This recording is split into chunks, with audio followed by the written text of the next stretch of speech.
Each year, Fayetteville Beautiful sends a group of volunteers out across the city to measure the amount of litter on our streets.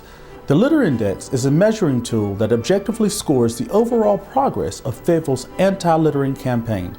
Fayetteville Beautiful's George Quigley explains more about the Litter Index and how each of us can make positive differences in our community. Well, essentially, one of the key parts of doing the Keep Fayetteville Beautiful is to know where you were. And knowing where you were involved what is called a Litter Index survey.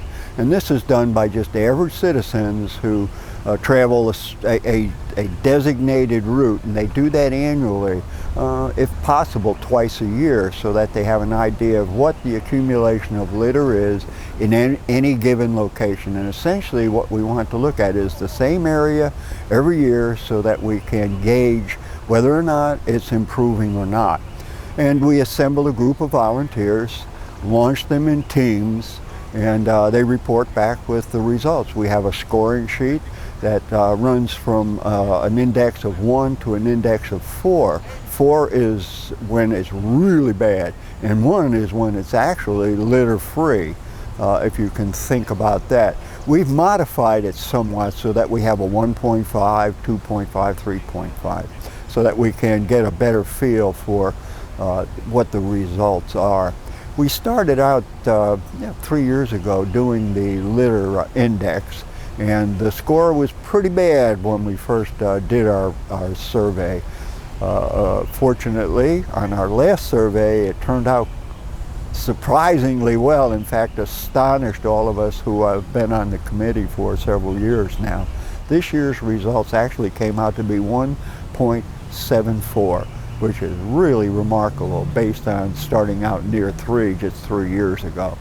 It seems that we would conclude from that people are becoming aware of what's important in our community, and that is to make it presentable. And one of the ways to make it presentable is, of course, not to have this accumulated debris along our roads. That does not mean, however, that we're 100% litter free. There are some areas that are it's just tough, and we're aware of that, and that's where we concentrate our cleanups when we do our annual cleanups, on those areas that we know are going to be difficult. When we do our litter survey, of course, it's on the main arteries. We don't go back into neighborhoods, and we don't look at people's backyards. Those are private, and what we want to encourage citizens to do is take advantage of those times of the year when we announce that cleanup is important, and just take a look at their own property and their own neighborhoods and work on that. I have got friends who, in fact, police up their neighborhoods. They do it as a service and some involvement in the community, and they do take a bag in the morning when they're out doing a morning stroll and just pick up litter on the way. A small trash bag with them. The exercise of bending over and picking up is actually quite healthy, I assume. It might be better than push-ups or sit-ups, but it helps their neighborhood look just a little bit better. So we would encourage all citizens to not park the abandoned car in their driveway, not litter in their driveway, and do those things that sort of make our city and our county look a little bit better. Now, when we survey, of course, we have to survey by fairly substantial areas, a mile or so of highway. And what we notice is that when you look at the totality of that indexed area, it's hard to say within that area we do have little pockets of unattractive debris.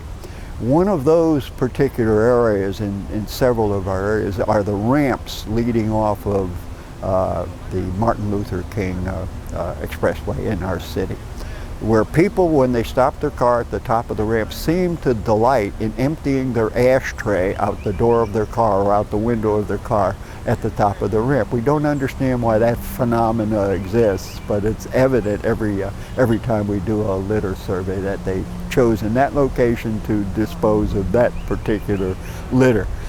Anybody who just smokes and casually discards their cigarette butt, of course, is guilty of the same infraction, so I can't say anything. But the filters that now are accompany just about every brand of cigarette in the United States is, of course, bio-undegradable is the only term I can apply to it, which is not grammatically correct, but they won't break down. They're made out of fibers that are just not going to disintegrate and certainly aren't biodegradable. But wherever you drop it, that's where it's going to stay unless somebody picks it up for you. And fortunately, there are people out there who will make that effort just to make our community look a little bit better. Let's thank those people for coming out and volunteering to do that.